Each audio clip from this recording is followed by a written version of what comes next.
recording recording on Wednesday, the 26th of April, 2023. Great to have you all with us.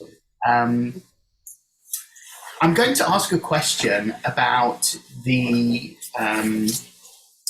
nature spirits, sometimes referred to as the Devic Kingdom. Other times people call them the fairies or the fae. And this is my question.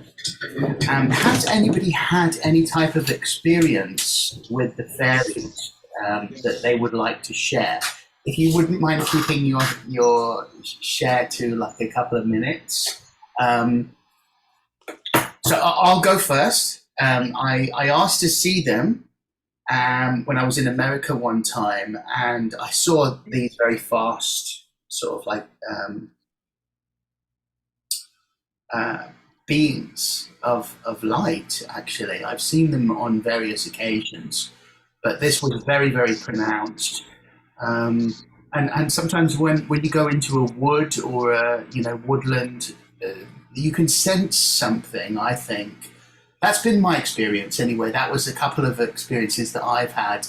I'm going to go around the group. Anna, have you experienced anything? Honestly, I'm having a really hard time remembering. If I know I did, but right now I can't remember any specific.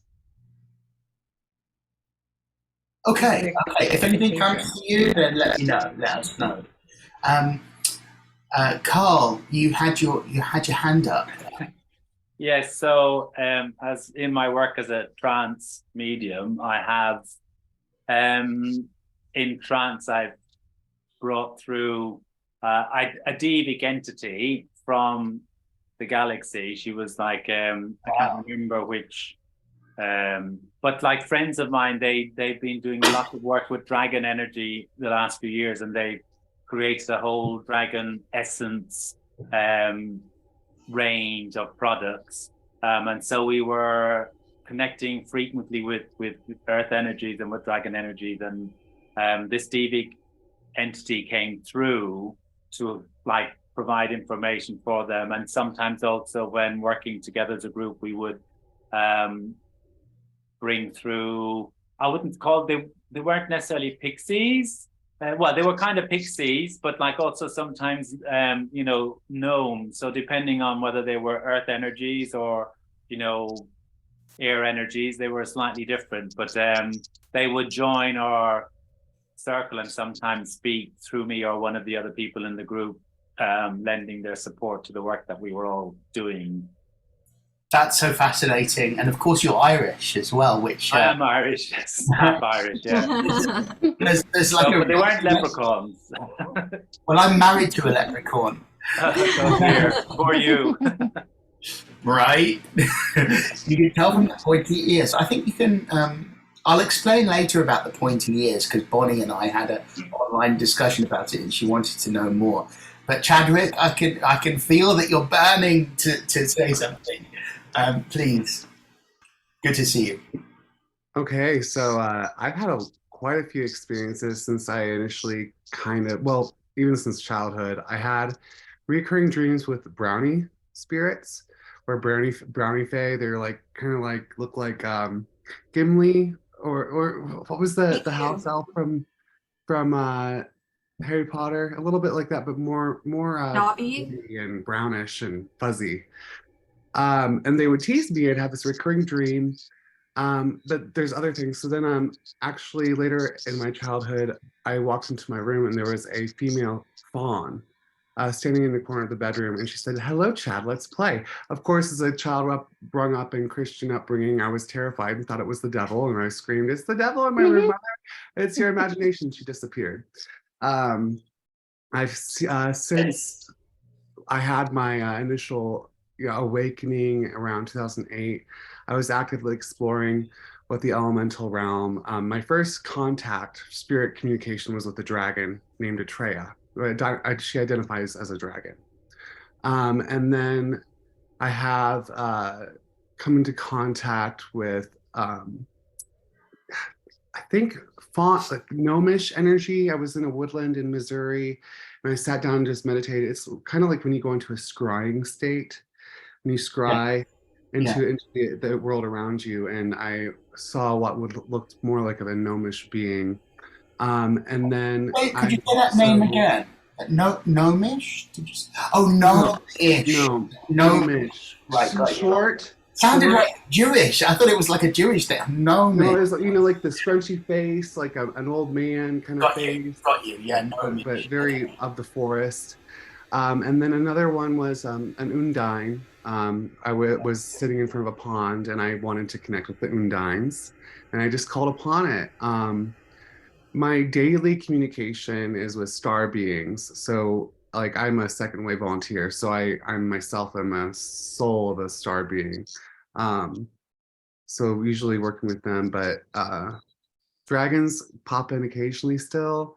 I need to get back into the elemental um, playground, but yeah, that's some of my I can experience. feel this is going to be one of those really charged sessions today. I'm feeling it. Also, welcome Morag that's joined us. Lovely to see you. Hi. I hope everything's okay with your little one. I think that's Anna Lee. That's Anna, yeah. Oh, Anna. right. Okay. And in fact, Anna and I are the ones that have a podcast together, and so Wow. I'm presenting her and I right now. The world's getting smaller. That's incredible. Okay, so we're talking about the elemental realm, and I posed a question to the group: if you've ever had an experience with a fairy or devic being of some description. And I also wanted to share some information that you may have heard before or not. But please, Paul, have you had any kind of experiences with this realm? I wouldn't even know where to begin.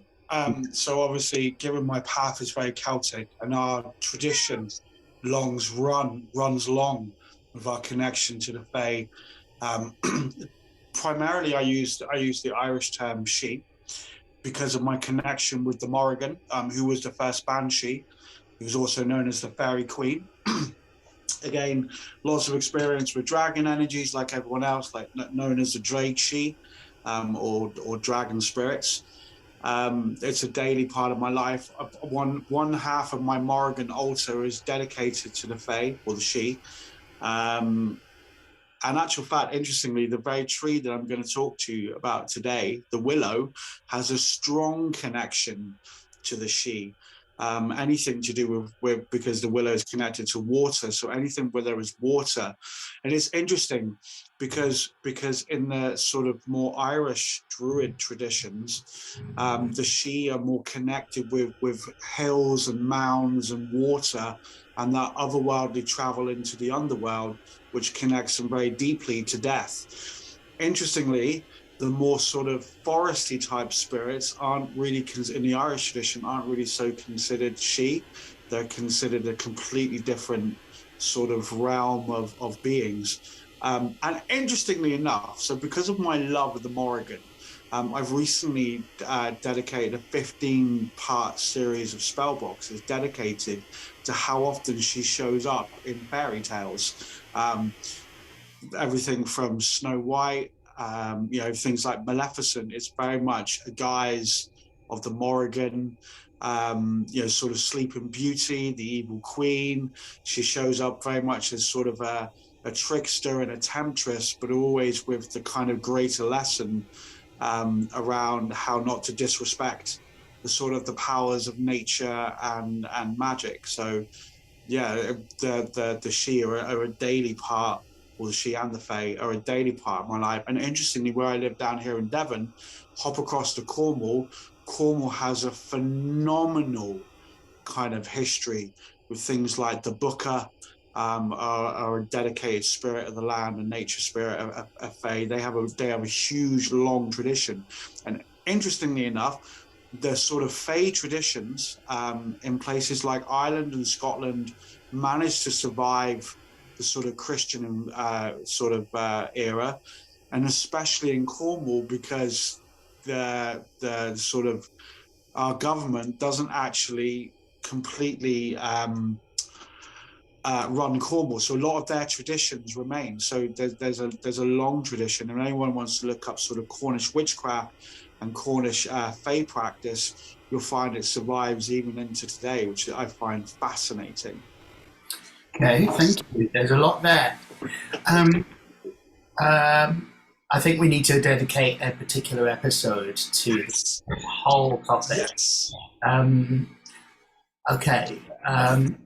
Stephanie, have you had an experience that you would like to share with this realm? Absolutely. So I experienced brownies at a young age in the garden, and also they loved to hide in my cousin's closets, and we found them together when we were children. And we would talk about little people inside their closet that would play, and we'd close the door on them, and they'd continue playing. But if we opened the door, they'd kind of freak out a little bit, like, oh my gosh, they see us. And so it was a whole thing, and it was very magical. And when I was, I didn't have another encounter until I had my children. And my children are very fae adjacent, if you will. The moment they came into my life, especially my daughter, she has changeling energy. And she even now creates portals for fae to come into the house or come into the garden. And they very much work. Like, definitely all my left socks are gone all the time.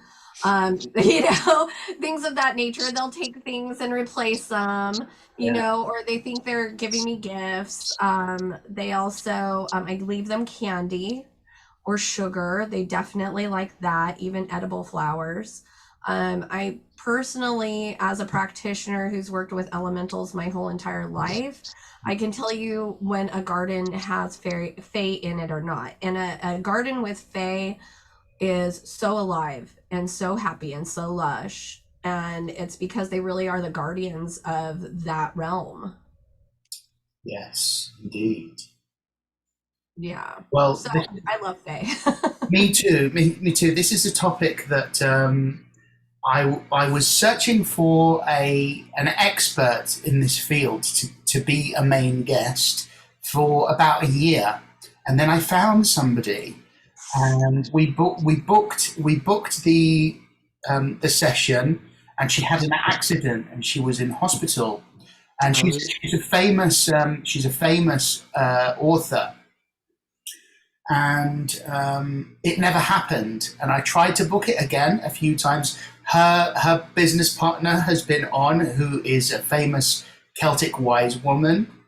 But then I met Karen Kay, who is also a famous Hay House author, who was on Sacred Segments. And during the recording of Sacred Segments, there are fae that appear in the video. And that if you go into the back catalogue, I've put the time index where they appear, which is more than once. They come in and out of her head, and they're on the recording. Thank you for sharing that, Stephanie. Bonnie, have you had an experience that you would like to share? Yes, I just sent you 2 pictures that I took of dragons. Wow. And I took these right after I was going through a serious divorce. Okay. And anyway, they came out of a bonfire that I had, and perhaps can you get them up there? It's a bit tricky. You can just about see it. That's number 1. I have a series of them, but that's when it's starting to develop.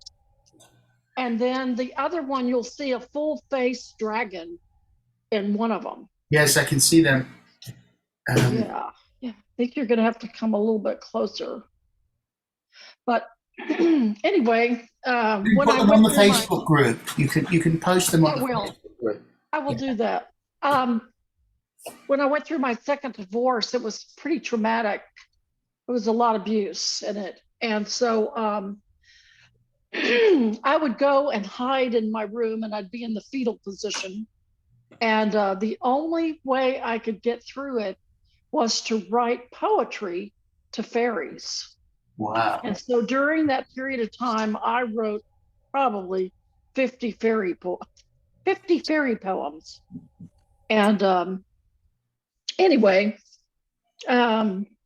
Chadrick, you mentioned the brownies. I grew up with the brownie fairies. My mother told those stories all the time. And you know, the brownies came with farmers or woodsy, like you were saying. And so I'm so thankful that my mother was imaginative.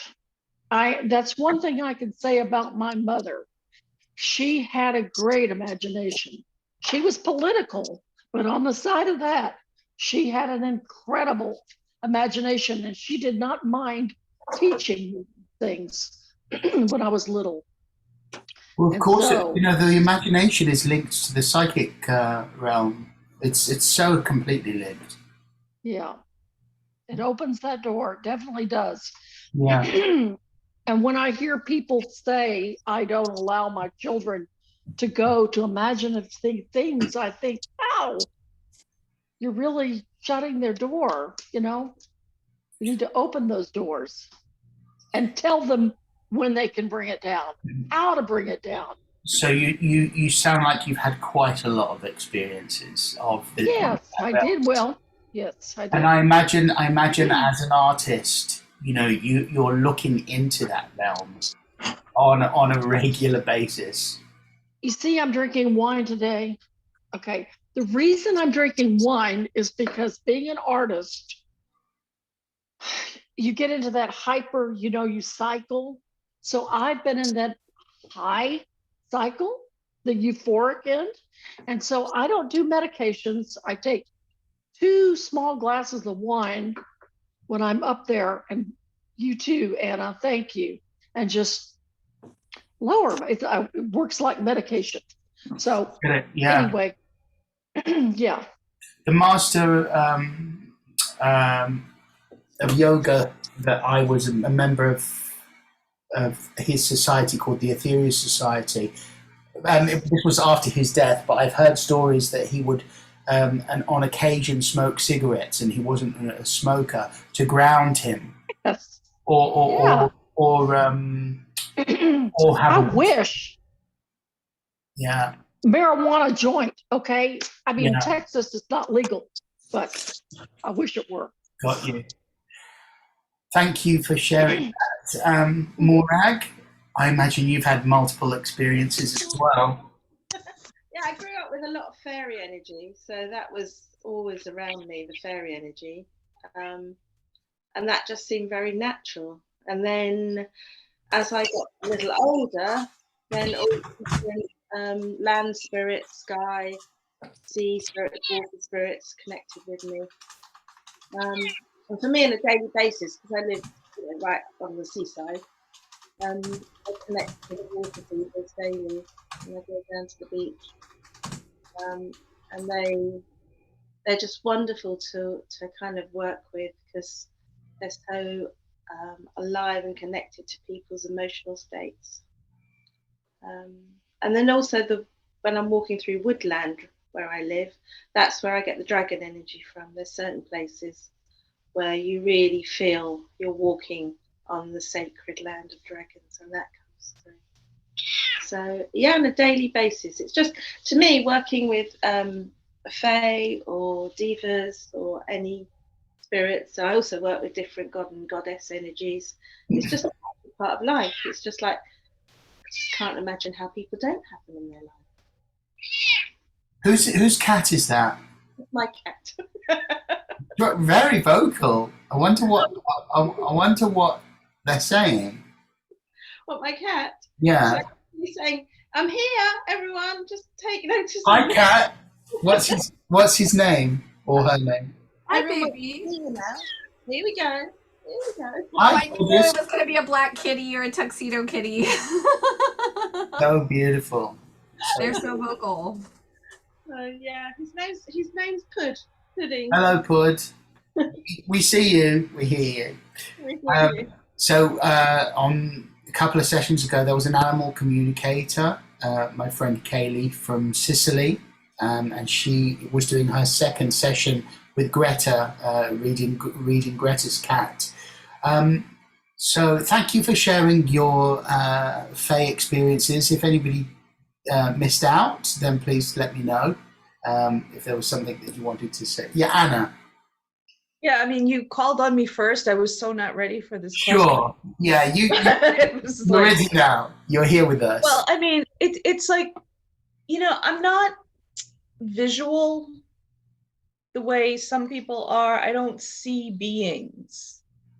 What I am is like, I've always just been very connected to the natural world my entire life. Even though I'm from New York City, it's the other thing. I didn't have a backyard. I grew up in Manhattan and the Bronx, but there was a park across the street, and I would just like talk to the trees and to the plants. Like that was normal to me.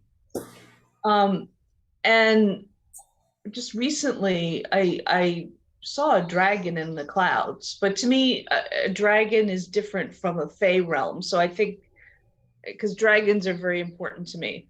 But I wanted to share something about my father that I think is it's a very sweet memory. My father was a very creative person, and he was very connected to nature. I think I get that from him. I know I get that from him.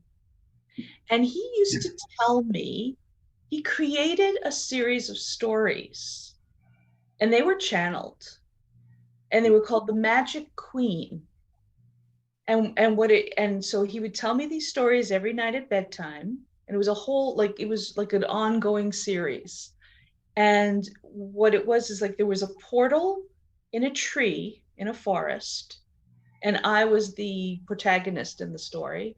And I would go into the portal and descend into this fairy realm where I would have adventures and so on with this magic queen. And he said like he really wishes he had written them down or recorded them or something. He didn't, and I was too little. I don't remember them, but I just like that was my nightly bedtime story. Was my father basically channeling How beautiful to me, and I'm very deeply grateful to him for that. And it's a very beautiful memory. That's a lovely story. Thank you for sharing. Welcome, Luke, that's joined us. Hi, how are you doing? Good. How's everyone? We're good. We're talking about the elemental kingdom, and I asked the question about whether anybody had an experience with that realm, with the fairies or Devic realm, whatever you call them. Have you? When I was little, I had an experience, and I'm not quite sure what it was, but it was some sort of being in the woods behind a friend's house. We were deep in the woods, and we noticed another being or presence with us, and felt some sort of form of communication going on. And I just attribute it to as a preliminary kind of download to my later life now. Yeah. So I'm not sure exactly what it was, whether it was a diva, an elf, fairy, sprite, woodling. I was all of like 5 years old when it happened. So, after it happened, we went running up, screaming our heads off to my friend's mother's house, of course, and claimed that we saw aliens, but on later introspection, it was not aliens. It was definitely some sort of cool diva presence in the woods. So. Wow. Amazing. Well, what I wanted to say was, the Devic beings, and some of you, if not all of you, probably already know this, but they use thought energy to not only create the weather, but it's like their cloth that they use for our planet. and the energies on the planet, they're like a direct reflection of what's happening, of man's thought energy. And every thought that we think goes through them. That's why thought power is so incredibly creative, because that's their fabric that they use, right? So I want to just go around the group and introduce ourselves just very, very quickly, and then we'll do our segments, okay? And starting with Paul, and then we'll go from there. So, Stephanie, would you like to introduce yourself? Sure. Hi, guys. Okay, so I am Stephanie Siren. I am a psychic medium and also an energy healer. I am also an embodiment coach. I teach practitioners how to embody that of the witch. So that's what I do. I also come from a long line of psychics. My mother, my grandmother, her mother, all the way back were psychic mediums, and also laying on of hands, just like I do. I also can hold somebody's head in my hands and pull a migraine out of their head. So that's me. I'm located in Fresno, California, and I absolutely love what I do and being into service of truth and love always. So that's me. Hi, guys. Great to meet you, Stephanie. Thank you for being here. Carl, would you like to go next? So yes, I'm a trance medium, and I do trance healing as well. I work with a particular guide to bring through philosophy and to, I guess, give personal guidance. Sometimes public demonstrations, some interesting stuff coming up in the near future. We'll pick up another time. But also in the past, and a thing that interests me perhaps more than the standard trance is doing soul rescue work through trance. So in a kind of a soul rescue circle, where the trance medium acts as the interface to the spirit world, you could say, so that the souls who are in need of moving on have a direct way of communicating with the rescue group to help them be aware of their surroundings, of their situation, of where they're stuck, trapped, so that they can move on, basically. It's fascinating. Thank you. Good to see you, Carl. And yes, I'm not born gifted. Don't come from a long family of psychics. I wish I did. I think it's so great. But this is something that came to me much later in life. It was a calling, basically, of spirit, and I thought, well, if they're asking me directly, I'll see what happens. And it unfolded, I guess, according to their plan, my plan. Who knows? Great to have you with us. Thank you. Paul, would you like to introduce yourself? Absolutely. So I'm Paul. I'm from Plymouth, down on the southwest coast of the UK. I'm a Celtic shaman and druid, a magical storyteller, and until recently I was a Reiki master, but I have decided recently to let that go because I'm actually in the process of releasing my own modality, which is super fun and exciting. But yeah, that's me in a nutshell. Wow. Hi.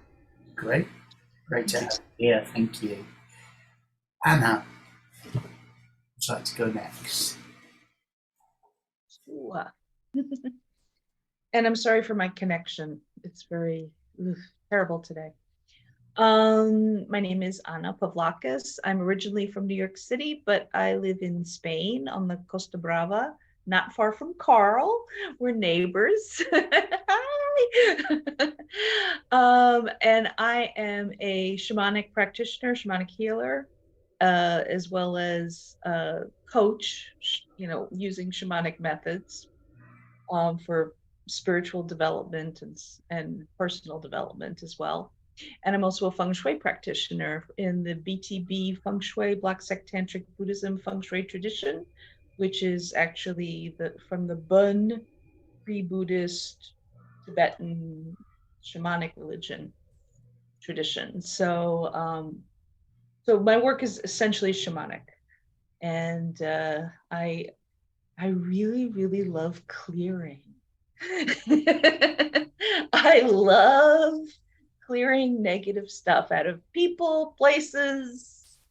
I've come to realize that is my particular gift, and I like to kind of fearlessly go, and just get that stuff out of there.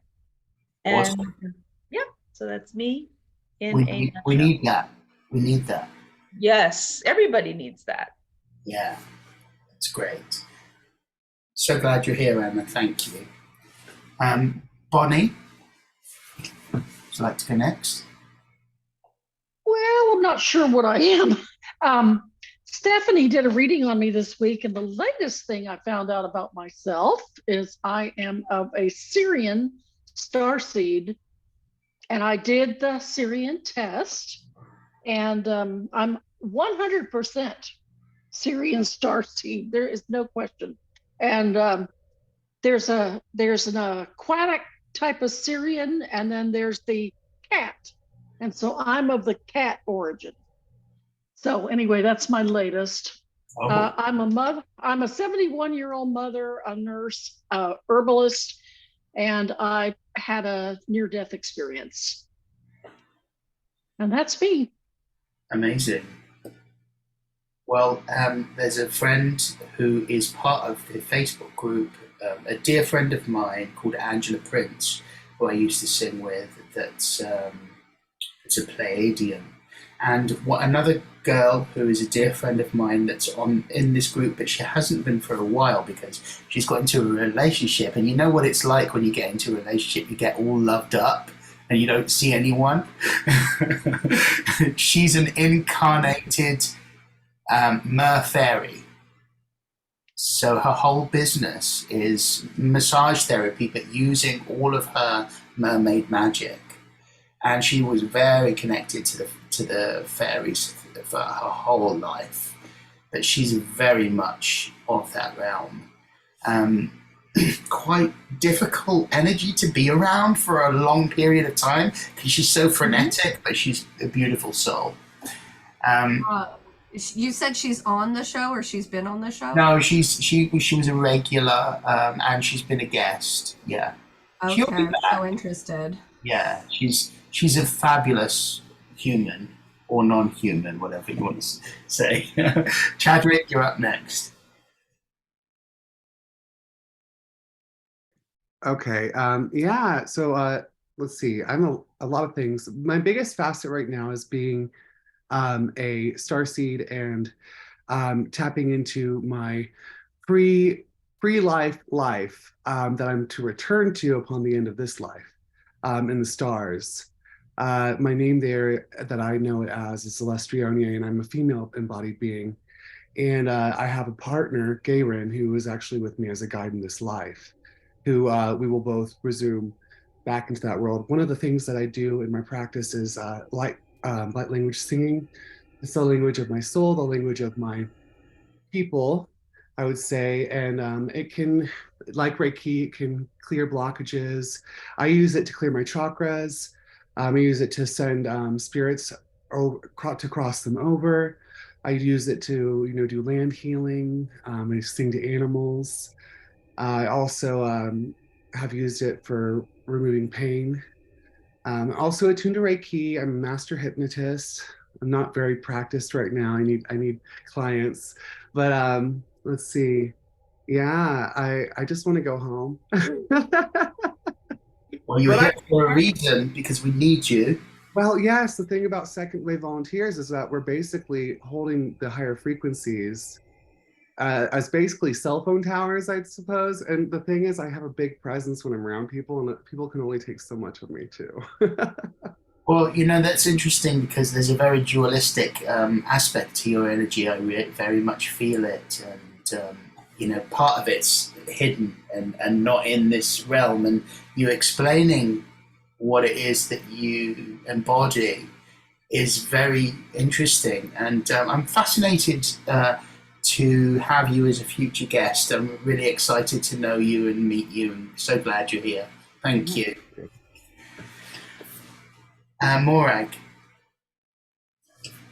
Well, started off doing more healing work. I'm moving at the moment into teaching work, so I am Reiki master, but I tend to channel all sorts of different energies when I'm healing. I don't do that much Reiki these days. I do a lot of sound healing. I work with sound a lot. You're very quiet. We can hear you, but that's better. Okay. I work with sound a lot and help people clear blockages with that. I also support people through the process of awakening, and also support. I'm a midwife of the soul when it comes to the end of life for people. But currently, I'm moving into the realms of high priestess training that I'm going to be offering.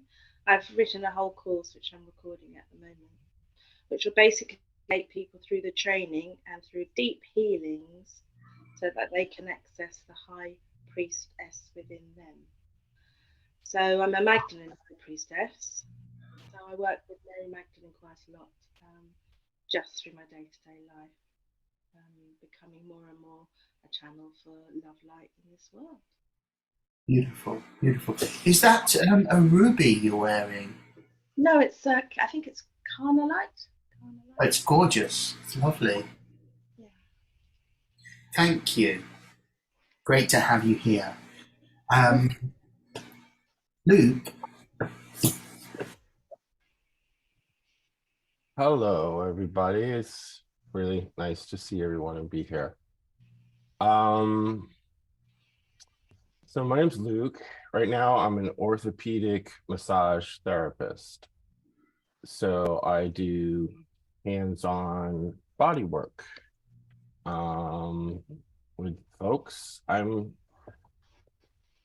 an energetic healer as well, but fewer people come to see me for that as they do the orthopedic massage therapy, because I think the general population understands orthopedic massage therapy more than they understand Reiki, or I would say energetic healer. I also, but I use, I have a lot of my clients who will get off the table and they're like, how did you get so deep inside me? And so it's obviously it comes out, but I don't really talk about it or mention it to them. I keep it through the orthopedic massage therapy. I think for the spiritual path, it's been a lifelong thing. Like I said, I had this few experiences when I was a kid, and then I had an experience of waking up in my room in my 20s to see what I would describe as a UFO. But I later learned that it was a probe, like a data collecting probe. And that led me to like asking a lot of questions, like what the hell was that? And it flew out through my window that was closed at the time. And so I just went on, the spiritual journey and the spiritual path. And I think my biggest teacher has been John Zebedee, who is the John the Apostle. And he came through a channeler here. I live in Boston, Massachusetts, and I started going to his workshops, and it just really struck a chord because it was a form of spirituality I hadn't really heard before, and it was very honest and very open. And it sort of wanted nothing and lacked nothing at the same time. So I've studied with him for many, many years, and this has finally switched to actually studying or channeling or going to sessions channeling that are with Yeshua, himself, or themselves, as they would say. They don't use a singular verb or singular pronoun. And for the last 3 or 4 years, we have been having sessions with Yeshua and John interchangeably. Sometimes they get muddled, but I follow a lot of their teachings in my life, and have just, that's where I'm at. So that's what I do. And that's who I am. Thank you, Luke. Great that you're here. I appreciate you being here. Thank you. Well, I suppose I should tell you a little bit about myself. I'm a singer, and it's through working with the voice that I kind of opened up psychically, and I had lots of mystical experiences when I decided to take my own life. Before I came out as gay, I was with a woman for 13 years, and I was living a double life for 7 of those 13 years. And really hated myself, and decided I didn't want to be here anymore.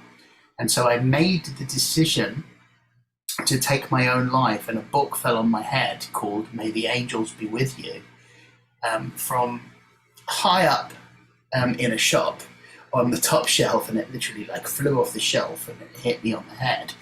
And I was like, okay, I get it.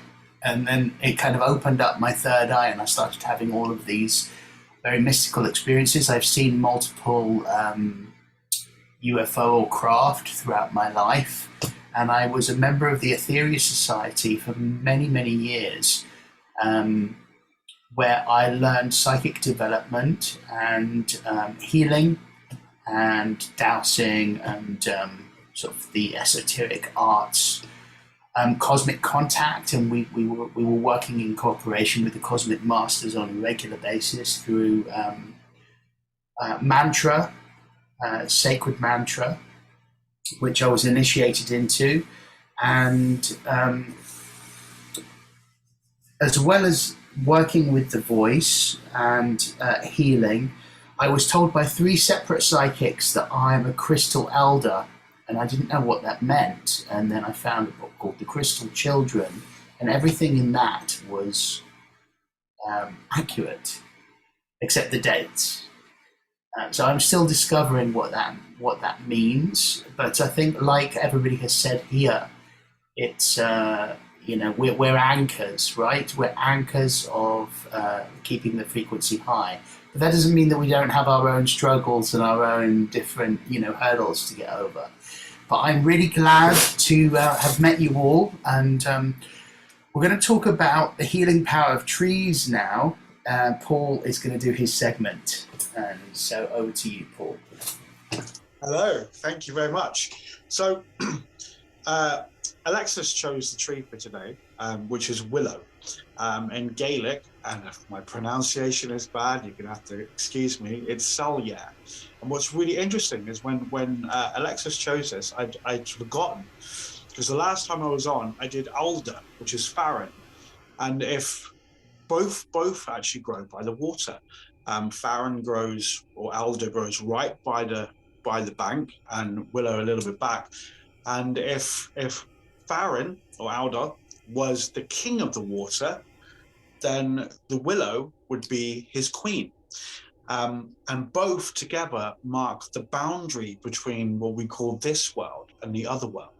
So from a Celtic perspective, that means traveling perhaps into the lower or the underworld, as it's often known, traveling into places like the Fey realms, or even traveling above. As a magical conduit, it connects us to the moon.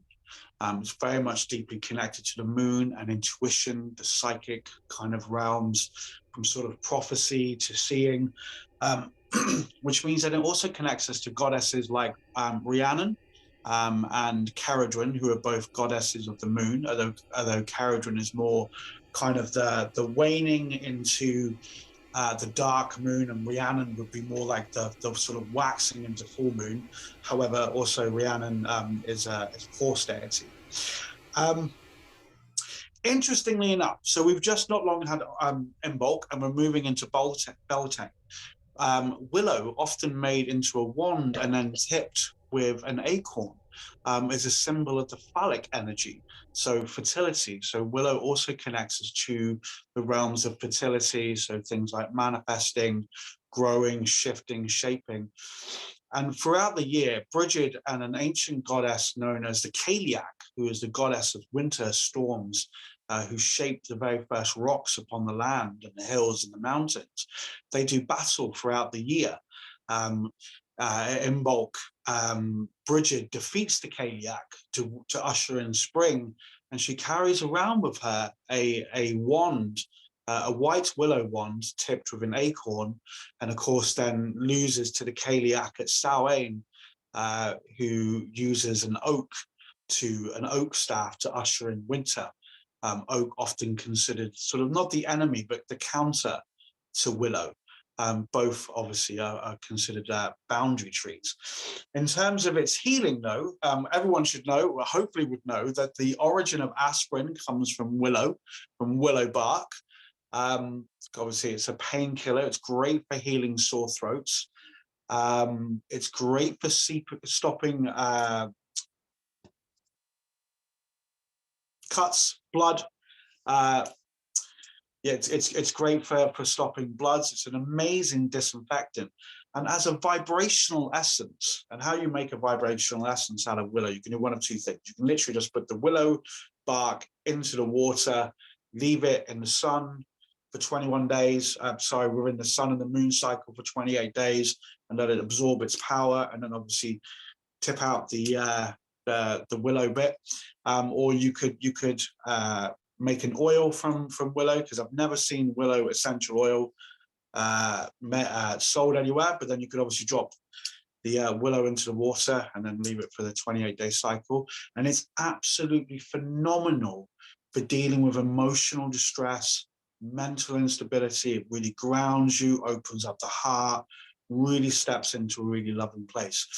And the oa, which is the Celtic sort of tree language itself, as a divination system, Ogham really encourages us to be really gentle with ourselves, to open up to the compassion for ourselves, because so often we're willing to give compassion to others, but self-compassion often eludes us.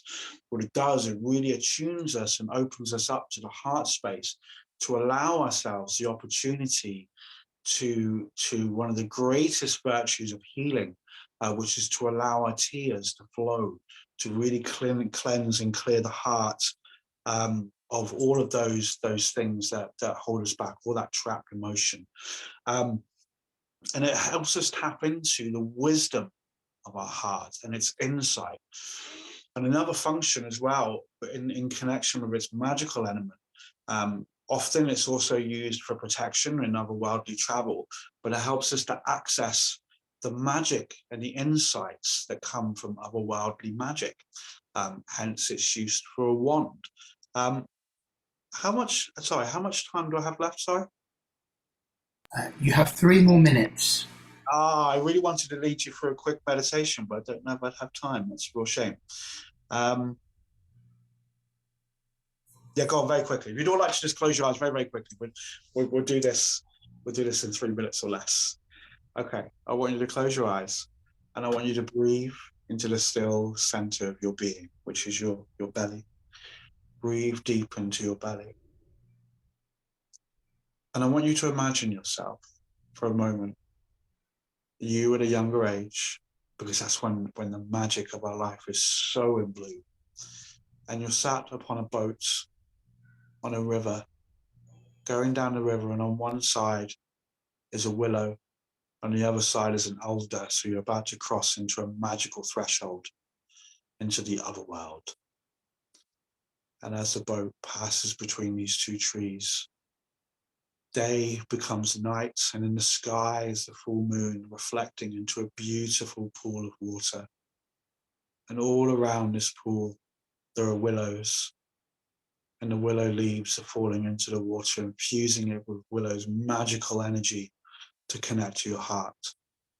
And you lean over the boat and you cup some of this beautiful willow moon water essence. And as you drink it, as it slides down your throat and passes past your heart. It opens your heart and deeply connects you into that intuition and that deep well of wisdom, softness, and compassion that exists for you. And if you feel called to do so, you could chant the name of Willow and do it like this. Really deep breath in, breathing down into your belly, and allow this to pass through your throat. Soul, yeah. As if you're saying soul and yeah, and hold it, and just allow that warm energy to open up your heart. Allow the water and the sound to bring healing into your body. Deeply connecting you into the intuition, the wisdom in your heart.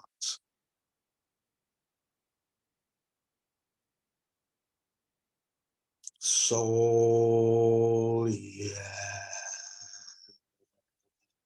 You can hold that last note, great. If not, that's okay.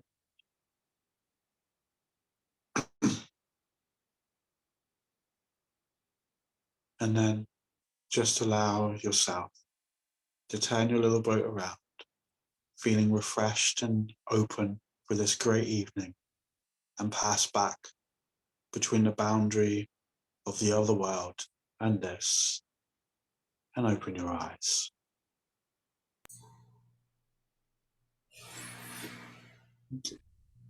Thank you, Paul. That was beautiful. You're welcome. Thank you. Of course, Dr. Edward Bach, who created the flower remedies, has a willow essence, a willow remedy, and that's another way that you could take it, right? Buy Absolutely. it. Absolutely. Yeah. Forgot about it. Thank you for the reminder. Thank you. Yeah. Morag, would you like to go next? Can you hear me? Am I close enough? Yes. Yeah, good. Okay.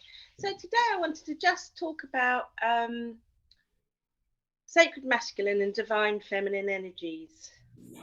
Now, often people, when you talk about this, they think it's connected to particular gender, but they're just energies. They're just two types of energies that you can use in manifesting.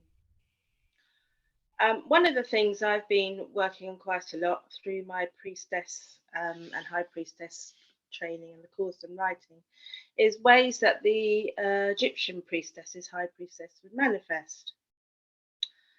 And using both of these energies, and I'll do another segment later on in another time. You can actually use both these energies to manifest anything you want to create in your life if they're used in a specific way. Now, when most people who are open into their own spiritual world, their own spiritual work, their divine feminine energy flows fairly freely. But it's the sacred masculine energy that in the world seems to have a wound, because a lot of times the sacred masculine is kind of being blamed for some of the destruction in the world, some of the negative things going in the world. So it's almost like this energy carries a wound within us, because what goes on in the world goes on within us. So it's making that deferential that actually the sacred masculine is just an energy and needs to be appreciated and cherished and cared for within us in balance with the divine feminine energy. So I've been doing this healing on myself and with others and with clients, and it's often I'll call in like goddess energy to represent my divine feminine energy when I'm working with it. And it's trying to work out, what do you want your sacred masculine energy to be if you visualize it? So I've come up with this, and it may change over time, but I've come up with this wonderful warrior, and he's got a spear and his loincloth. He's very grounded, The vision when he comes to me, he's touching the ground and looking up at the stars. So by having these two energies, by having these two energies in balance, the sacred masculine becomes the vessel to gather your divine feminine energy. Because when you're trying to work just with divine feminine energy, sometimes it can be a bit scattered. And I've tried to channel it before, and sometimes it's a bit like herding cats, you know, it's all over the place. But if you can actually, within yourself, create a vessel of the sacred masculine, then you can actually almost create the vessel from the sacred masculine energy, get it to hold your energy, and then you channel divine feminine energy within that vessel. And this is the point when you can find these both in balance, and your vessel's really strong and loved, and you're nourishing it as much as your divine feminine. That is a really good point for starting off any manifestation that you want to work with. So today, how many minutes have I got left, Alexis?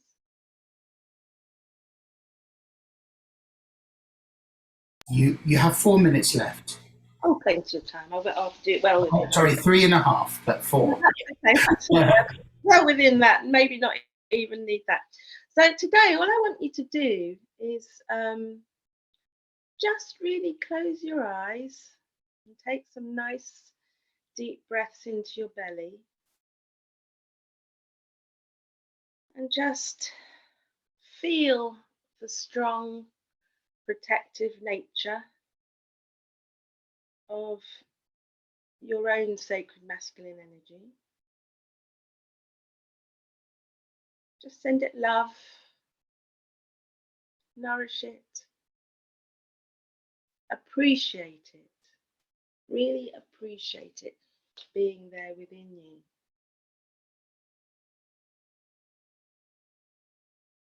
And kind of in this deep connection where you're opening your heart to it, sending it love and appreciation,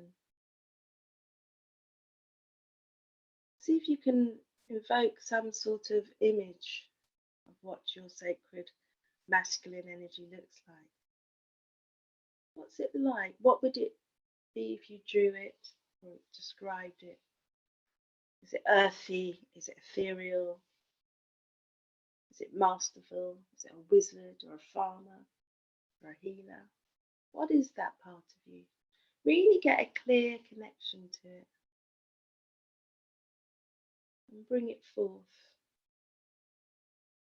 within you.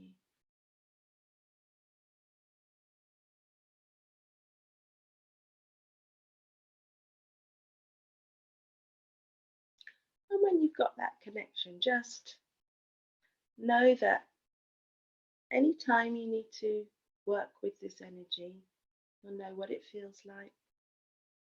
You can just visualize it, feel it, and bring it into any of your work, anything you're doing on a day-to-day basis. If you need more focus and structure, need to concentrate more on something, you can call on this energy.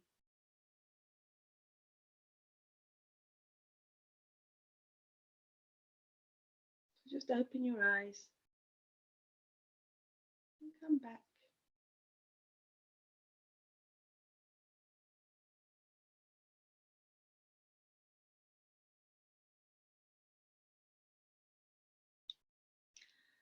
Has anyone got any questions? Have I got any time?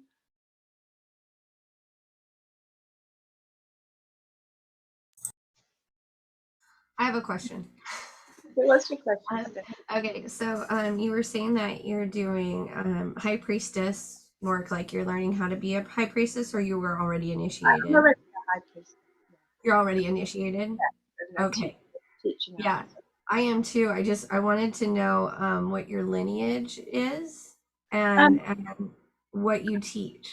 Oh, I'm a Magdalene priestess. Okay.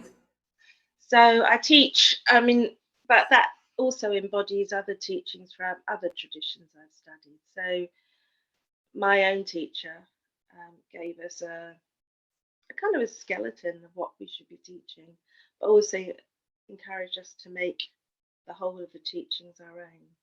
So this Celtic tradition that I teach.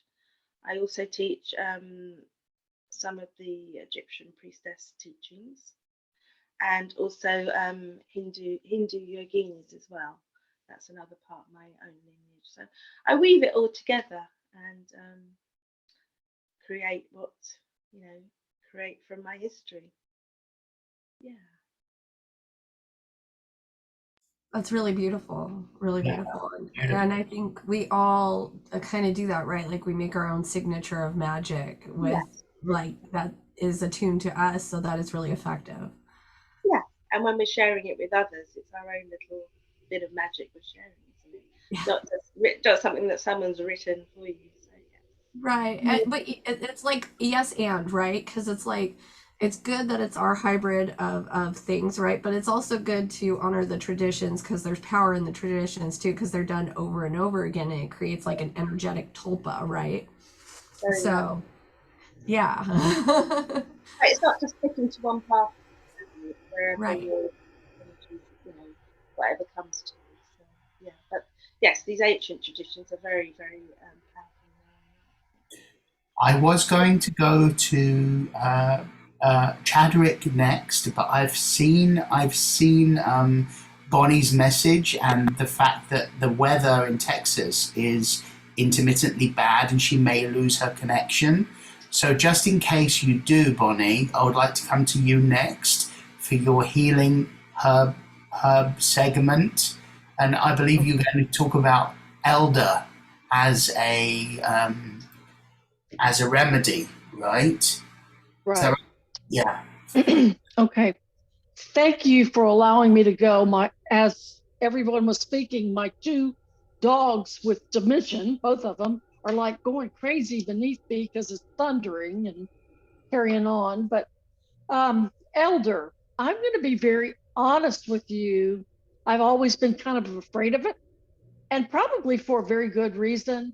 Um, so it was the card that I picked yesterday when Alexis asked me, "What are you going to teach on?" And I picked elder, and so it is. Let me start from that first. I posted it on the site. Okay, elder.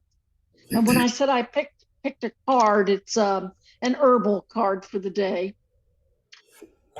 And elder, it's known as the Queen of Fairies. So it's funny that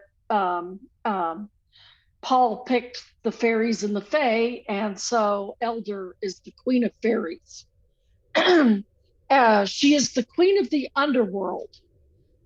She's steeped in folklore and a legend across many cultures. It's the symbol of the tree is sorrow, it's death, and very deep magic, which I find interesting. Okay, it's too bad that Grieth isn't here to expound on this, but it is inhabited by a spirit from Scandinavia called Hilda Moira. Anybody know of that? Hilda Moira. Okay, and this spirit, if you go and cut the elder tree down without permission, you do not have permission to take this tree down ever, no matter where you're at, because this spirit will come and punish you for taking the tree down. So anytime you go to chop down an elder tree, you have to ask permission. Okay. In the South here, they grow in bushes, not trees. But where you're at, they grow more tree form. And there are three different types of elders. The one in the Europe, and then there's one in the Americas, and then there's a red elderberry. And the red elderberry you never, ever, ever ingest. Okay, but the flowers of the other two plants and the berries on the other plants other than the red ones, and Paul can jump in here.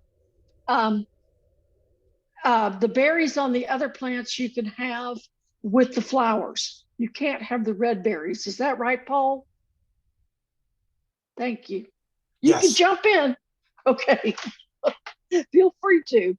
But as far as going back to the symbology of the elder tree, in the Bible, the cross that Christ was crucified on was elderberry, and the crucifixion. Judas Iscariot hung himself on the elder tree. This is why this is the tree of sorrow and death and very deep spirituality. In the Middle Ages, elder trees protected people from witches. In the Celtic tradition, the elder is associated with salmon. Salmon, am I saying that right? Samhain. A time of year to say it again. Samhain. Thank you, Samhain. It's a time of year to honor death and new beginnings and transformation. It has been used since ancient times as a blood cleanser. It's antiviral, anti-inflammatory. It's for the kidney, livers, and digestive system. And Alexis was telling me yesterday that he uses it in the winter for flu. Is that why you're using it for flu? For respiratory? Elderberry, yeah, for respiratory. It's fantastic. It heals you within 2 or 3 days. And they did a study on, I don't know how many people, but 70% of the people that took the elderberry got well 4 days before the others. So I said initially I was afraid of elderberry, elderflower, elderberry. So now my eyes are a little bit more awake. If anybody wants to jump in there and say something, please do. Go ahead, Carl. Yeah, so I just quickly looked up. In Danish, the spirit is called a hyldemor. So the Y is pronounced like an U in Danish. Okay. And hylde is the name of the tree. So it means like the like elder mother is what's it. But in Denmark, my aunt made it once for me, and I made it in Ireland too. But they would also make a kind of a cold soup, for in the summer from the elderberries.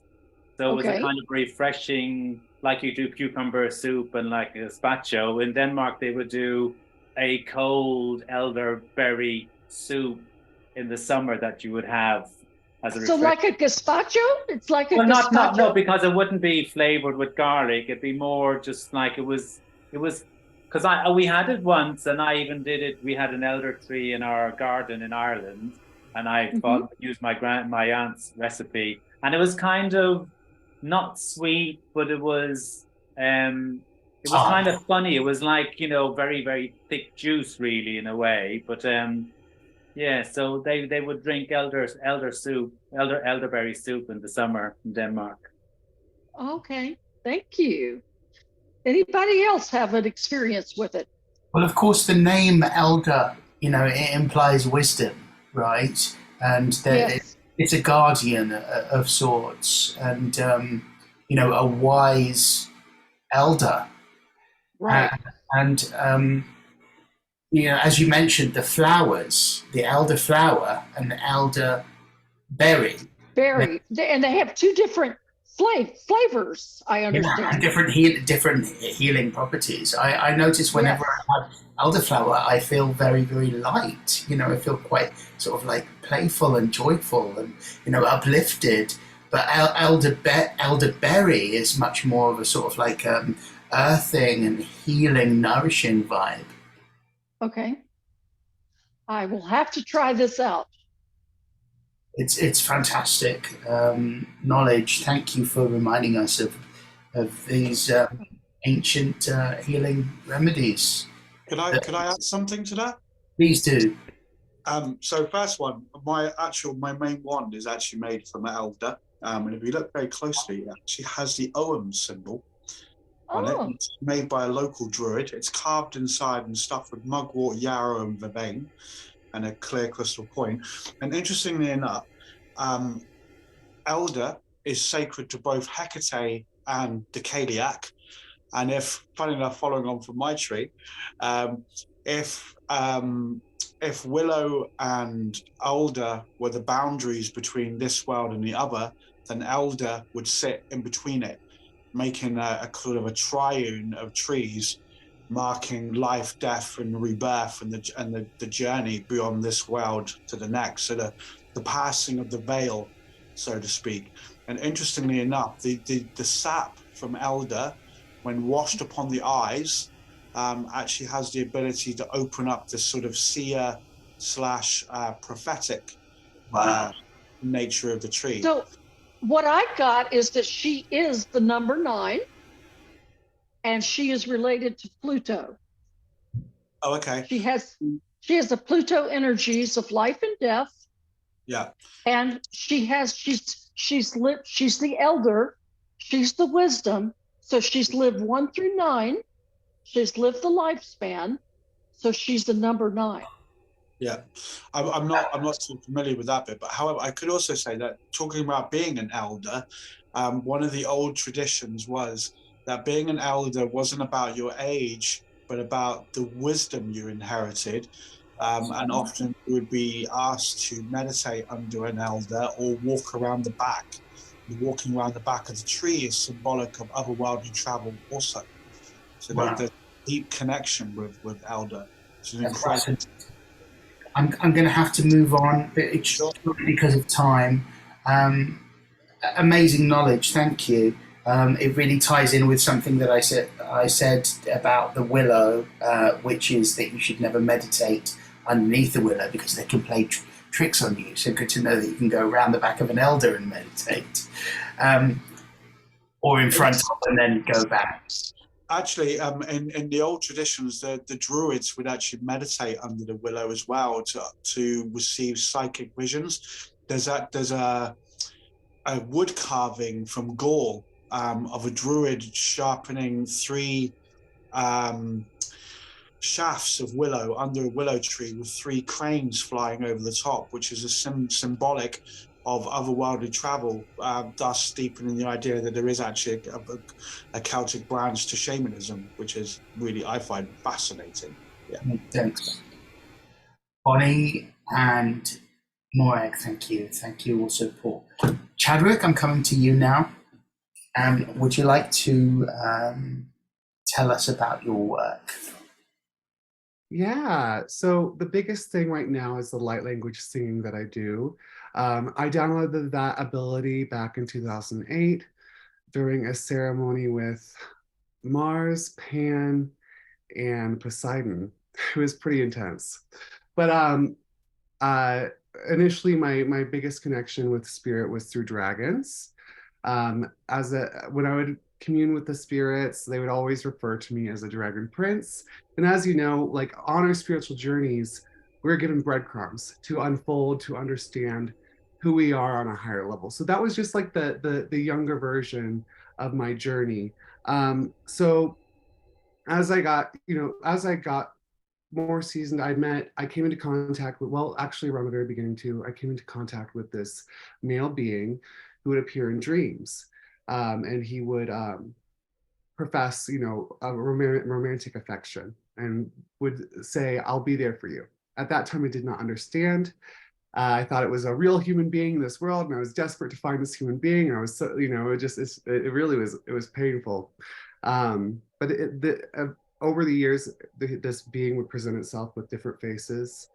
There was times where I'd communicate, but then I'd be dissuaded from this connection from people in my life. But it eventually came back. The biggest point on the shift and the communication, the real downloads, was during COVID. And I got a message from a psychic. I had like a shutdown of my spirituality for a few years. Being in the gay community, I'm just such a foreigner. I was ashamed of my path, so I shut it down. And I was told by a psychic, "You need to come back into the light and do the work." And I was like, okay, I surrender. And that the night after that, he came in a dream. I was in my childhood home. It was Garen and Brunswick, which is his elemental that he created to help me. He looks like this big gargoyle being, very militaristic, like commander kind of energy, to more masculine and like divine masculine. Um, but they came into the dream and I was like, oh no, I'm not ready for this. And I'm at the top of my stairs in my childhood home and I feel my heart being pulled down. And I'm like, and like I see him at the door knocking and I shake myself awake. But the next day, I think they weren't being violent. They weren't coming to hurt me. There was no malintent. Okay, I'll talk to you. And so he started to download to me. He's like, Chadwick, I've been in contact with you for a long time. You haven't understood up until now, but you are my wife and I'm your husband. We are from this other world. And he showed me these ships, these vehicles. One of the ships that they have is kind of like the idea of Nibiru. It's bigger than Earth, and that it can focus a laser on a sun and take in the plasma of that sun's material matter and contain it in the ship, and then refocus it within, say, a Goldilocks zone of another star system and create a planet to seed with life. So they have these technologies of seeding life. I'm pretty sure I'm receiving literally what they do. They can also shapeshift their energy. I mean, they're light beings, but they can also supersede into different realms of vibration to see life. So, however, whether that's life is like a constant, like here on Earth, very dense, or not, it could be different. But I do know also that Garen had created a garden planet for my divine womanly self up in the outer world, that we go to and we spend time. And I've had a lot of visions going to that world. The biggest gift that I bring from this existence is the light language. And I drew a card, and the card I drew was alchemy. So this is from the Inspiration Mandala Oracle card deck. And divine shifts are coming.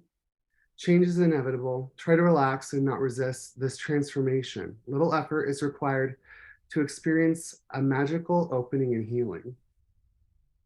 Okay, so this is very jumpy, but I would like to share some light language. Would any of you like to receive? Okay, so usually I do an invocation. I'm going to work with my Lemurian twin flame quartz, and I forget the stone. This is a very, very expensive stone. It's a twin. Someone might know it, but they are good energy. I also do angelic invocation. So I'm going to call upon the archangels from the directions. So I call upon Archangel Raphael from the east, divine emerald flame. I call upon Archangel Michael from the south, divine blue flame. I call upon Archangel Gabriel from the west, diamond white flame. I call upon Archangel Uriel from the north, scarlet red flame. I call upon Archangel Metatron from above, golden flame, and from below, Archangel Sindolphin, rainbow prismatic flame. I surround us all in the violet flame of protection and love and transmutation. And I also welcome the energy of alchemy through my voice. I also invite the guides of those present that are here to honor your highest good, whatever messages or blessings or clearing of blockages you need, may it be brought forth. Whew.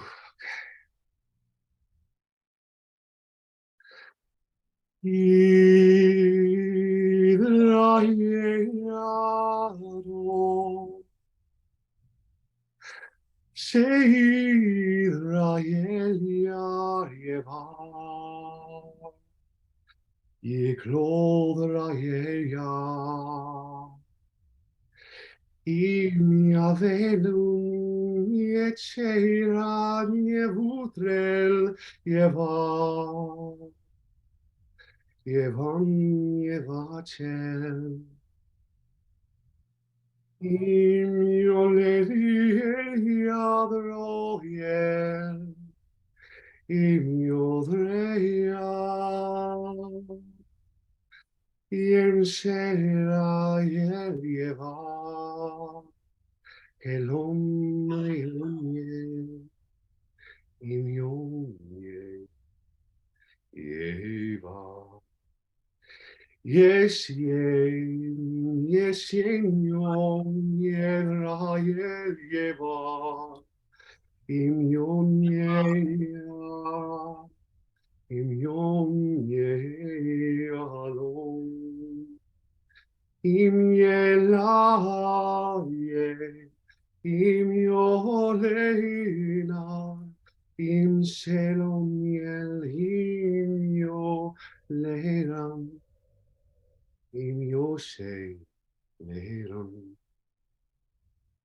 And I thank our guides, and I thank the angels, and I thank my star family for bringing that song forth. Yeah, so if you all want to take a moment to share if you experienced anything, I'd love to hear. My hand chakras started to buzz right away as soon as you started, and I got very warm. And I also felt it vibrating through my chest. Beautiful. Thank you, by the way. And my heart chakra, it started in my heart chakra, and then it worked through my lower chakras, and then it came right up into my third eye. So it was just there. It's lovely feeling it traveling through my body, and thank you so much. You're very welcome. Yes.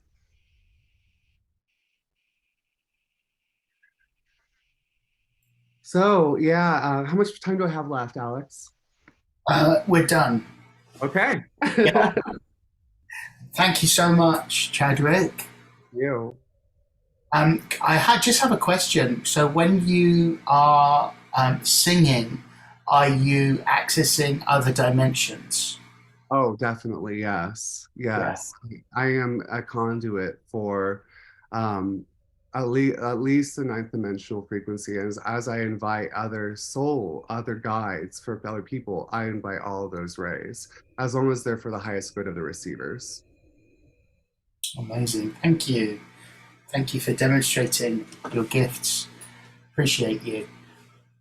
Stephanie, I'm going to come to you now. Would you like to share some of what you do? Sure, I'd love to share some of what I do, and also so my body of work, because it's a lifelong thing. So guys, I want to share that I am what you would classically call a healer. So like I've been through every kind of like human trauma you can imagine in my body and in my life, in my family life, my childhood, you name it, it's happened to me. And I've lived about 10 lifetimes in this few 45 years I've had on this planet. Like it's been unreal. And what that's done is afforded me to show others how I've transmuted these energies into becoming a healer. And so my body of work is actually reclaiming the word witch. And I am a high priestess on the left-hand path.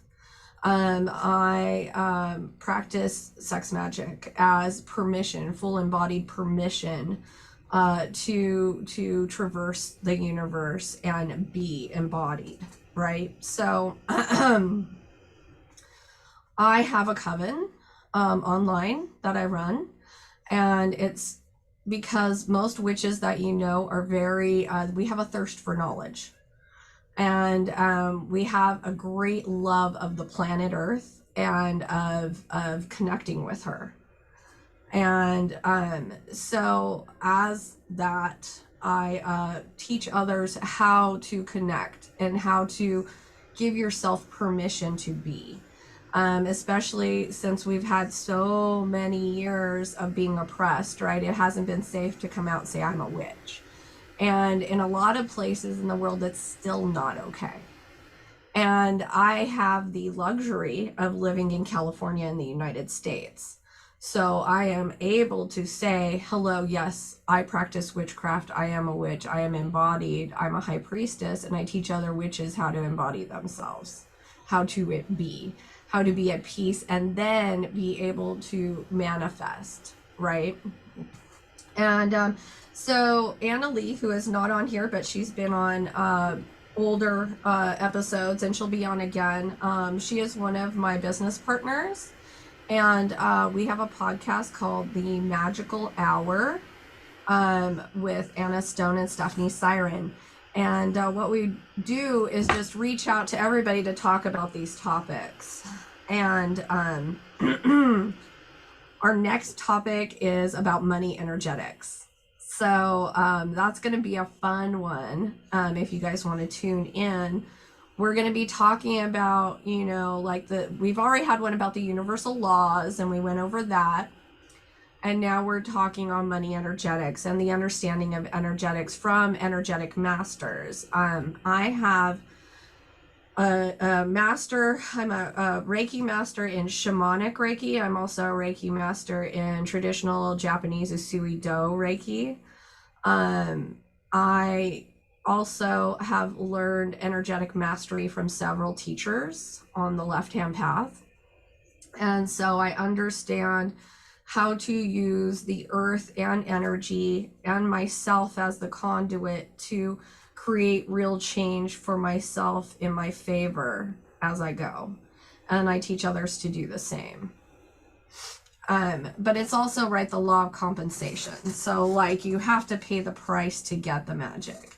I firmly believe in that. So, you know, I don't think people understand exactly the sacrifice that the universe will either require of you, either through rough initiations, right, in this Western society, or through traditional initiations in tribal communities. But really, it's all the same thing that we're going through, are these energetic initiations.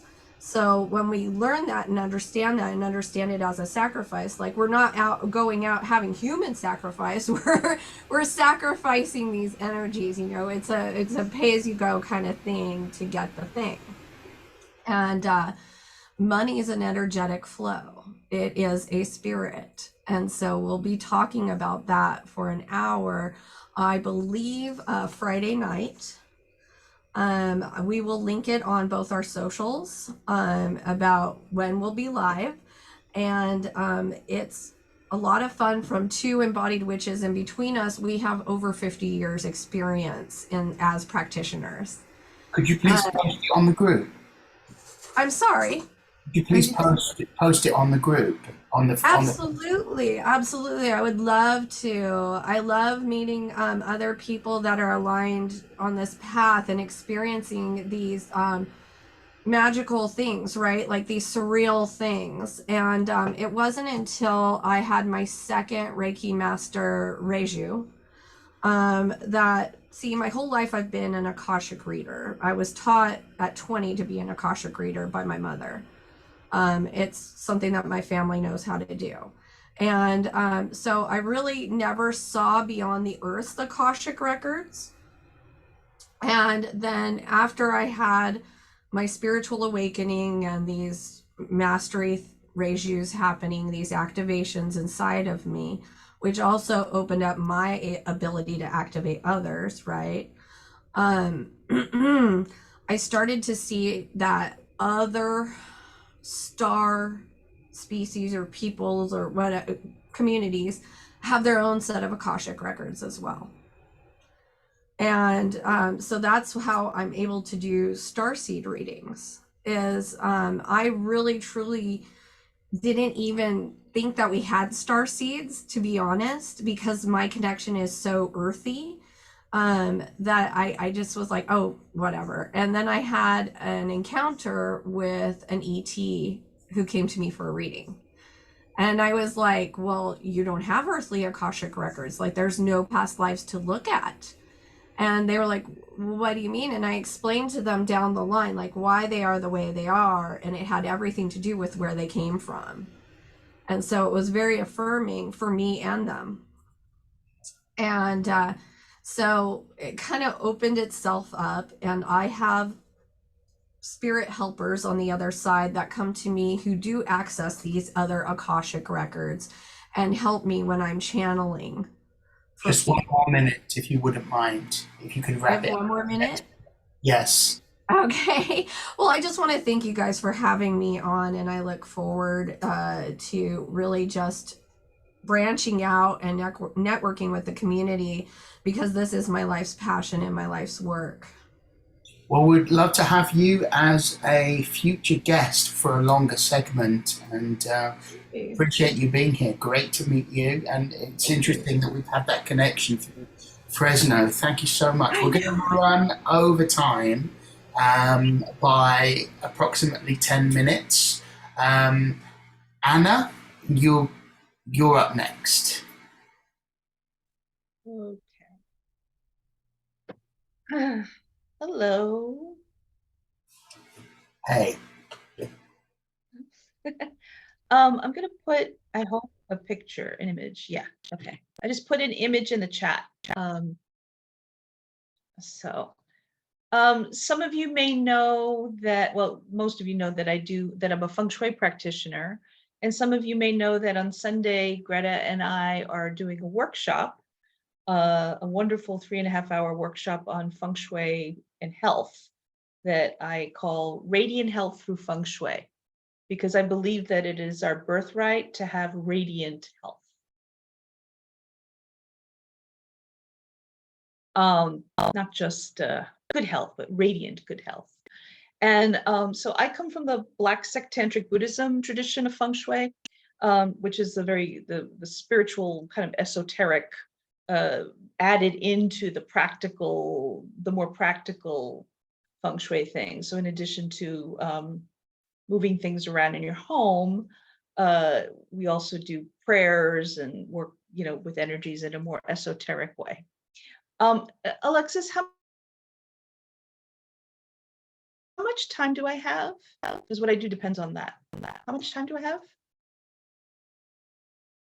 I can't hear you. You're muted.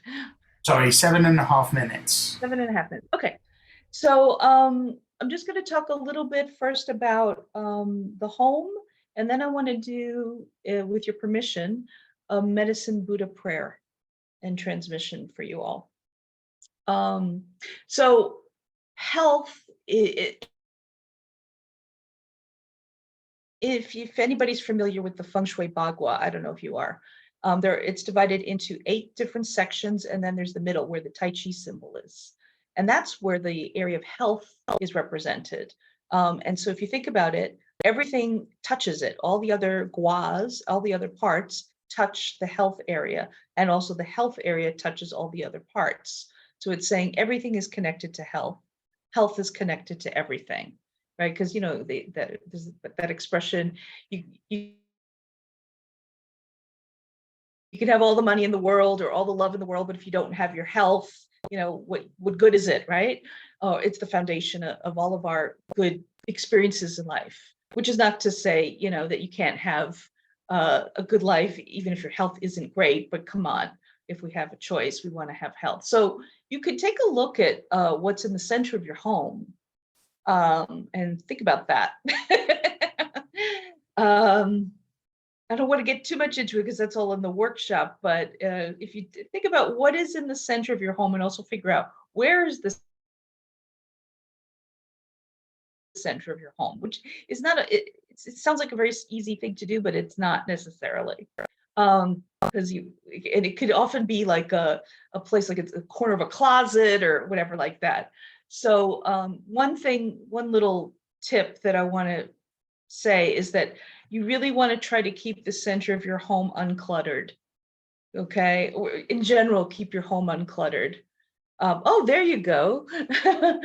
That's a good idea, Stephanie. So if the center of your home, or if your home has a lot of clutter, I just can't help but picture arteries in the body, having like clogged arteries, clogged whatever, clogged energy, and all the health problems that come from that. So number one thing I would say to everybody is just declutter and space clear. Get rid of stuff that is broken, get rid of stuff that you don't like, get rid of that. I mean, I did a space clearing recently for a woman who was having like horrible health problems. And her house was completely packed with stuff. Every closet, every drawer, every cupboard, everything full of stuff. And she told me she had actually taken out 2 giant truckloads of things out of her house already. And this was what was left. She had already cleared it. And I was like, oh my God. So I was like, I didn't say it. I didn't want to be rude, but I thought, oh dear Lord, no wonder why you're having health problems. So, I'd like to invite you to do this very beautiful medicine Buddha meditation with me. So if you look at the picture that I just put in the chat, you'll notice the color that he is, which is this gorgeous lapis lazuli blue. And it's a little hard to see, but in his left hand, he holds a bowl. And in the right hand, he holds a plant medicine. Okay, so this is, I'm giving you the visual image because I would like you to hold it in your mind's eye as we do the meditation. Okay, sound good? So I invite you all to close your eyes. And first, think about what your intentions are for your health with this meditation.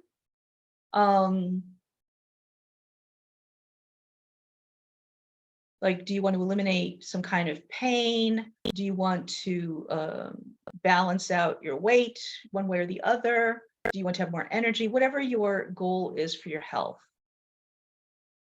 It doesn't have to be specific, like in terms of like healing a certain disease. You could be general if you want to, whatever your goal is, but just to have a clear idea of what you would like to the medicine Buddha to assist you with. I'm going to ask the medicine Buddha to assist me with balancing my hormones. So visualize this beautiful, beautiful Buddha sitting across from you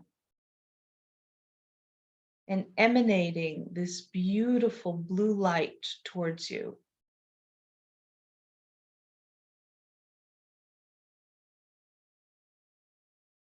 This blue light is coming towards you.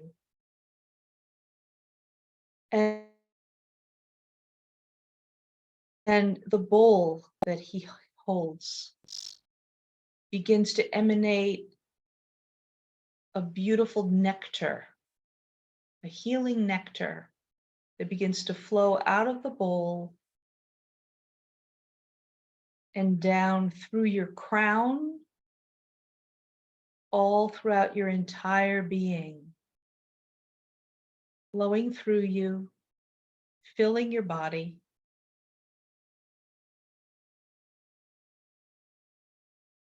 Filling in all the parts, your blood, your bones, your cells, with radiant health and abundance of radiant health.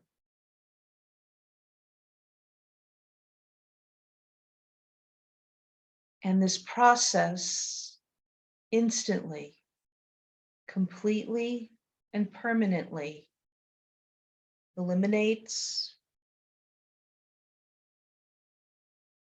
and purifies all disease, all pain, all suffering, all discomfort, all imbalances, and eliminates the causes, the root causes of them from your being in a stream of healing energy. And just continue to visualize this while I chant the mantra for the medicine Buddha. Jayata Om Bekense Maha Bekense Raja Samugate Soha. Jayata Om Bekense Maha Bekense Raja Samugate Soha. Jayata Om Bekense Maha Bekense Raja Samugate Soha. Soha.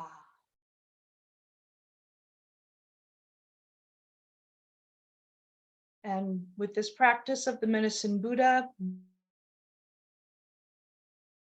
may we all and may all beings be free from suffering, be free from pain, disease, and all suffering, and achieve perfect enlightenment. And so it is.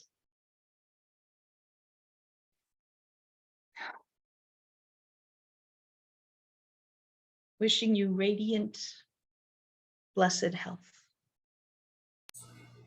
Thank you so much, Anna. That was really powerful. That was beautiful. Thank you.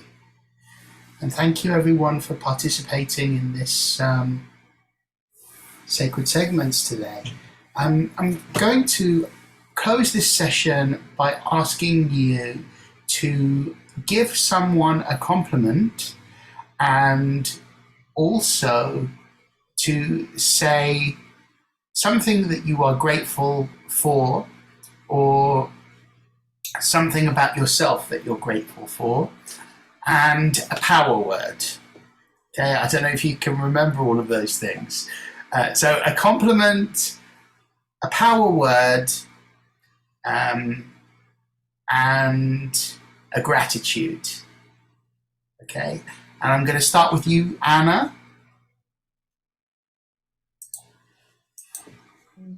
Yes, I want to compliment Bonnie on being like in the middle of a tornado and managing to show up and, you know, participate and keep calm and cool. I think that's amazing. I respect that greatly. There's no tornado. It's just warnings that there could Warning. be. All right, but still, you know, Severe weather.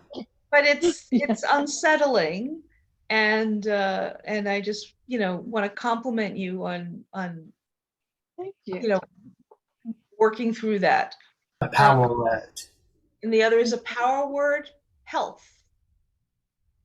Great. And a gratitude. Thank you. I'm grateful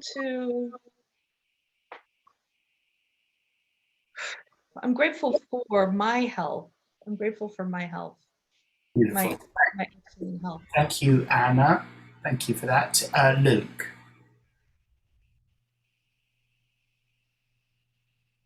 I'd like to compliment Chadwick on sharing his wonderful glow with me today. It was very touching. His voice is beautiful. I think my power word is detachment right now. And what's the other one? A gratitude. A gratitude is just for sun, for light right now. This beautiful light coming in my window right now. So there's my gratitude. Beautiful. Thank you, Luke. Chadwick.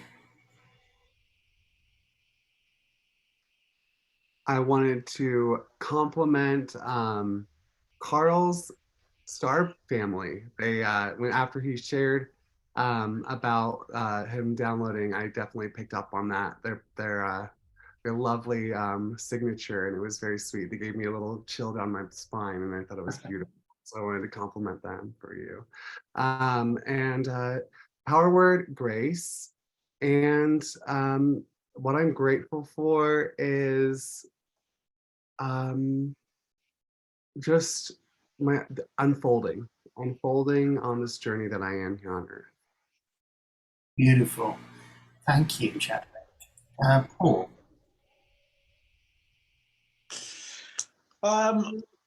Okay, so what do I want to compliment?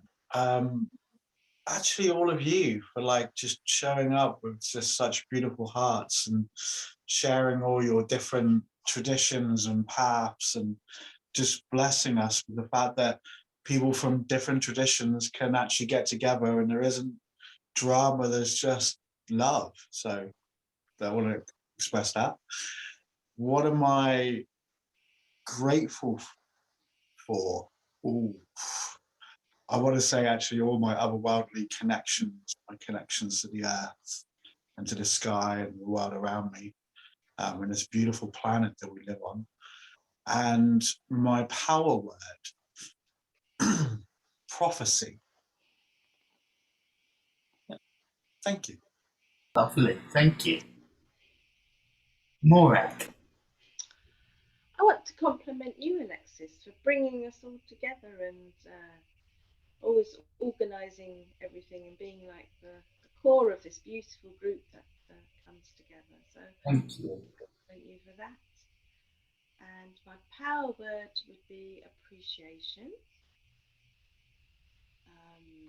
Applying that, and then I'm just grateful for. I'm grateful for my life and that my life has unfolded the way it has. Whatever challenges have come up, but just to be leading this most extraordinary life because of the gifts and the elementals who work with me and the beings who want to channel through me. That's beautiful. Thank you. I'll go next. I want to compliment Morag for her gift of the thought of sacred masculinity, which is that energy which I wish to embody. And that's my power word, and also that which I'm grateful for. Thank you. I'm going to ask Stephanie. Okay, so my California is gonna come out right now, but Paul, OMG, like, dude, like, I'm impressed with your knowledge of the unseen arts, and I'm impressed with your knowledge of traditions, and I really, really enjoy reading and watching you, and I wanted to thank you because you're one of the few men, as you know, in my coven who stands the balance of masculine and feminine energies and really just brings it. So I really appreciate you. And also my word is ignite, because it is fiery season, right? We're building the fires towards Beltane. So it's time to fire things up, babies. It's time to ignite and be fiery and do the thing. And my gratitude is that I'm here with you guys. Like, I love that I'm here. Awesome. Thank you so much for having me on. It's beautiful to have you here. Thank you. Okay, Carl. So I want to also compliment or give gratitude to Chadwick for his wonderful sharing of his gift today. I felt it was very powerful. And that was the compliment. What I can't remember. My power word is love.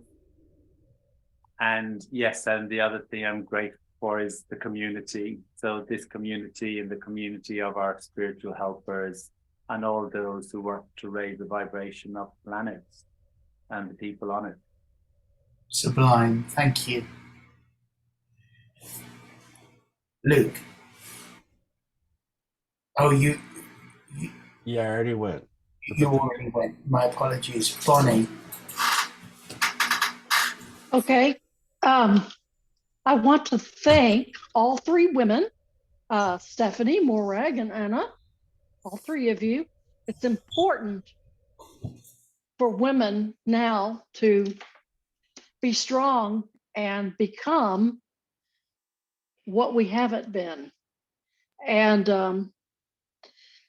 I hope the very best for all of you. And Alexis, thank you so much for who you are and for organizing this. Thank you, Carl, for I relate to you because you remind me of my father because of your engineering. Thank you, Luke, for being here. Thank you, Chadwick, for your beautiful manifestation. And thank you, Paul, because you are a delight when you teach us. Thank every one of you. And I am thankful, but my power word is to focus. Come down and focus. Awesome. Love that. Thank you so much for being here, everyone. Really appreciate your Thank you. inputs, your segments, and all of your sharing. And I look forward to seeing you in a couple of weeks if you can make it. And just lovely to see you all. Thank you. Much love. And have a beautiful rest of your day wherever you are. Bye. Thank you. Bye. Bye, everybody. Bye.